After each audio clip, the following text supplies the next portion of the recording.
بسم اللہ الرحمن الرحیم۔ سلیمان علیہ السلام کا عظیم لشکر جب وادی نملہ میں پہنچا تو چوٹیوں کا کون سا واقعہ پیش آیا؟ عظیم سلیمانی لشکر سے یہ مخلوق ڈر کر کیوں بھاگ کھڑی ہوئی اور قرآن مجید کے اس واقعے کا جدید سائنس سے کیا تعلق ہے؟ حضرت سلیمان علیہ السلام اللہ کے نیک بندے اور بادشاہ تھے جو داؤد علیہ السلام کے چھوٹے بیٹے تھے۔ آپ 965 قبل مسیح میں حضرت داؤد علیہ السلام کے جانشین ہوئے اور تقریباً 60 سال فرما روا رہے۔ اللہ نے اپنی برگزیدہ پیغمبر سلیمان علیہ السلام کو پرندوں سے باتیں کرنے کا علم عطا فرمایا تھا، بلکہ آپ پرندوں سے ہی نہیں چرندوں، درندوں اور کیڑے مکوڑوں تمام مخلوق کی زبان سمجھتے تھے اور ان سے انہی کی زبان میں باتیں کیا کرتے تھے۔ آپ علیہ السلام کے لشکر میں انسان، جن و انس، پرندوں درندوں کے علاوہ اللہ تعالیٰ کی دیگر مخلوقات بھی بڑی تعداد میں شامل تھی۔ آپ بہت رعب اور دبدبے والے بادشاہ تھے۔ آپ کے لشکر میں یہ مخلوقات الگ الگ گروہ میں منتظم تھی۔ شیطان کا گروہ، جنوں کا گروہ، انسانوں کا گروہ، حیوانات کا گروہ اور پرندوں کا گروہ۔ یہ سب اپنی اپنی مقام پر نظم و ضبط اور قطار بنائے کھڑے رہا کرتے تھے۔ کسی کی یہ مجال نہ تھی کہ وہ اپنے رتبے یا درجے کے خلاف آگے پیچھے ہونے کے جرم کا مرتکب ہو۔ سب کی جگہ موجود تھی اور اگر کوئی موجود نہ ہوتا تو آپ کو فوراً خبر ہو جایا کرتی۔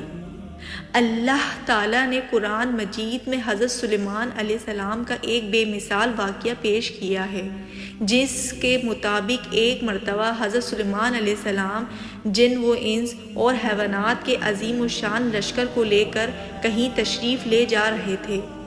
بعض روایتوں کے مطابق حضرت سلیمان علیہ السلام نے دراصل کسی علاقے پر لشکر کشی کی تھی، لیکن اس کی تفصیل نہیں ملتی۔ لشکر سلیمانی پورے رعب و دبدبے کے ساتھ صحراؤں سے گزرتا، پہاڑوں کو پار کرتا، دریاؤں کو عبور کرتے ہوئے ایک بڑی وادی سے گزرا۔ یہ وادی نملہ یعنی چوٹیوں کی وادی کہلاتی تھی، جہاں کی زمین اور پہاڑوں میں لاکھوں کروڑوں سوراخ تھے جن میں چوٹیاں رہتی تھیں۔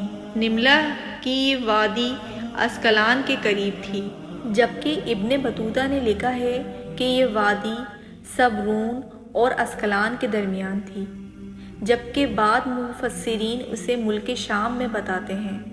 بہرحال لشکر سلیمانی کا اس وادی سے گزر ہوا۔ چوٹیوں کی اس بستی میں ایک ملکہ چوٹی تھی۔ ملکہ چوٹی اپنی رعایا چوٹیوں کا بہت خیال رکھتی تھی اور چوٹیوں کی اس سلطنت کا نظم و نسق بخوبی چلاتی تھی۔ تمام چوٹیاں اپنی ملکہ سے بہت پیار کرتی تھیں اور اس کے ایک اشارے پر بڑے سے بڑا کام کرنے کو تیار رہتی۔ اس وقت ملکہ چوٹی بہت سی دیگر چوٹیوں کے ساتھ وادی میں گھوم رہی تھی۔ اچانک اسے زمین میں عجیب سی دھمک محسوس ہوئی۔ وہ چونک کر رک گئی اور زمین سے آتی آواز کو غور سے سننے لگی۔ ملکہ چوٹی بولی، لگتا ہے کوئی بہت بڑی فوج ہماری وادی کی طرف آ رہی ہے۔ یہ ضرور حضرت سلیمان علیہ السلام کا لشکر ہے۔ دیگر چوٹیوں نے بھی اس کی بات سے اتفاق کیا۔ کچھ ہی دیر میں اس جانب سے دھول کے بادل اٹھتے دکھائی دینے لگے۔ جلد ہی فوج قریب آ پہنچی۔ حضرت سلیمان علیہ السلام اپنے تخت پر سوار اپنی فوج کے ساتھ آ رہے تھے۔ چوٹیوں کی ملکہ نے چیخ کر کہا، سلیمان علیہ السلام کی فوج قریب آ پہنچی ہے۔ میں حکم دیتی ہوں کہ تمام چوٹیاں اپنے بلوں میں چلی جائیں۔ سلیمان ہمیں کوئی نقصان پہنچانے نہیں آ رہے، بلکہ انہیں کیا معلوم کہ ہماری کثیر تعداد اس وادی میں موجود ہے اور زمین پر رینگ رہی ہے، لہٰذا کہیں لشکر ہمیں بے خبری میں کچل نہ ڈالے۔ حضرت سلیمان علیہ السلام اس وقت 3 یا 5 میل کی دوری پر تھے، لیکن آپ علیہ السلام تک ملکہ چوٹی کی آواز پہنچ گئی۔ آپ اس کی بات سن کر مسکرانے لگے اور ملکہ چوٹی کی سمجھداری اور اپنی رعایا کا خیال رکھنے پر اس کی تعریف کرتے ہوئے فرمایا کہ بے شک ایک بادشاہ کو اپنی رعایا کی حفاظت کا اسی طرح خیال رکھنا چاہیے جس طرح یہ ملکہ چوٹی نے کیا ہے۔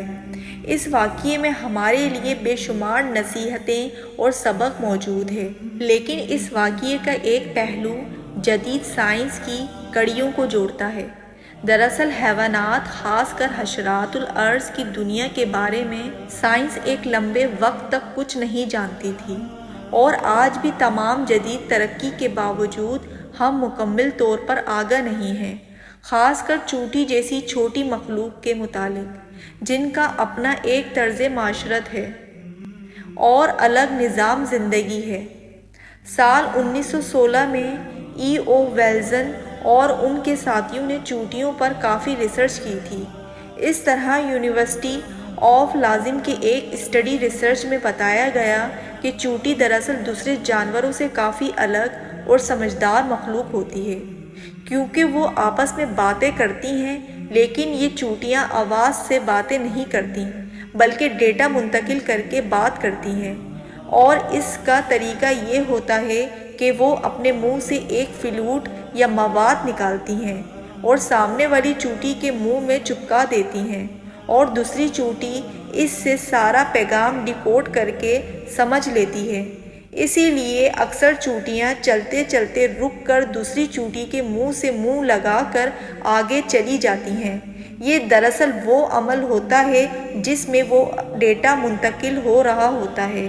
آج سائنس چونٹیوں کے جس بولی اور ڈیٹا ٹرانسفر پر زوروں سے ریسرچ کر رہی ہے اور حیرت زدہ ہے، وہی قرآن مجید میں 1400 سال پہلے ہی سلیمان علیہ السلام کے اس واقعے کے ضمن میں یہ واضح کر دیا تھا کہ یہ مخلوق بھی بولتی اور سمجھتی ہے۔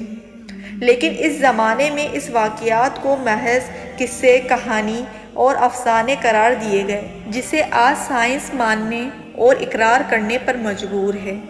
تاریخ گواہ ہے کہ جنہوں نے قرآن مجید میں غور کیا، ان لوگوں نے درختوں کے نیچے بیٹھ کر نہ صرف زمین کا حجم بتایا بلکہ یہ بھی بتا دیا کہ انسان پرندوں کی طرح کیسے پرواز کر سکتا ہے۔ اگر ہم قرآن مجید میں غور و فکر کریں تو آج بھی ایسی ایجادات کر سکتے ہیں کہ نسل انسانی حیران رہ جائے۔ جیسا کہ اللہ نے قرآن مجید میں بار بار فرمایا، کیا یہ قرآن میں غور نہیں کرتے؟ کیا یہ عقل نہیں رکھتے؟ اس میں عقل والوں کے لیے بہت سی نشانیاں ہیں۔ ہمارے چینل کو سبسکرائب کریں اور اوپر دیے گئے بیل کے بٹن کو کلک کریں تاکہ آنے والی ہر نئی ویڈیو آپ تک پہنچ سکے۔